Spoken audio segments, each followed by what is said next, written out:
Predict new properties with machine learning tutorial. From within the Jobs Designer interface, select and import a material comprised of 4 atoms of silicon and 12 atoms of germanium. Then, navigate to the Workflow tab, and select the previously trained machine learning model workflow, for predicting the electronic band gap of materials composed of silicon and germanium. Let us now inspect the input compute unit. The properties which will be predicted by a trained model are the target properties which have been ticked under this unit, in this case the band gaps.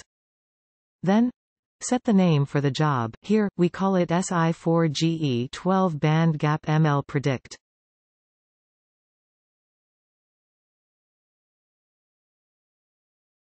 Next, save the job. It can then be selected and submitted to the compute queue for execution. When the job is finished, open it to inspect the final results.